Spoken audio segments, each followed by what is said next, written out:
बिस्मिल्लाहिर्रहमानिर्रहीम। अस्सलाम वालेकुम वरहमतुल्लाहि वबरकातुहू। टी वी को खुश आमदीद कहता हूँ।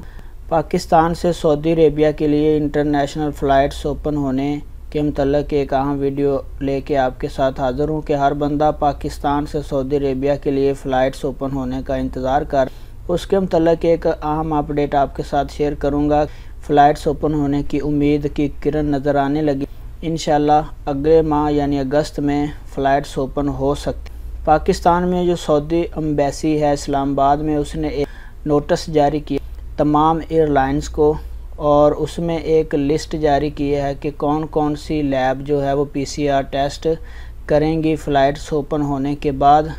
वो आपके साथ शेयर करूंगा। 7 लैब हैं। सबसे पहले इस्लामाबाद डायग्नोस्टिक सेंटर है, टेस्ट जोन है, मैक्रोपोल है, खान लैब्स है, मिड डेक्स है, उसके बाद रियल टाइम पीसीआर लाइब्रेरी है, उसके बाद चगताई लैब है। ये 7 लैब्स हैं जो पीसीआर टेस्ट करेंगी।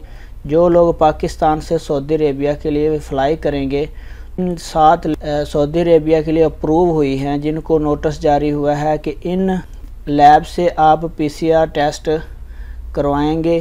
तमाम एयरलाइन को ये नोटिस जारी कर दिया रॉयल सऊदी एम्बेसी इस्लामाबाद ने। तो वो मैं आपके साथ अपडेट शेयर कर रहा था कि इंशाल्लाह आने वाले दिनों में ईद के बाद पाकिस्तान से सऊदी अरेबिया के लिए फ़्लाइट्स ओपन होने की उम्मीद नज़र आ रही है। तो वीडियो देखने का बहुत बहुत शुक्रिया। अस्सलाम वालेकुम वरहमतुल्लाह।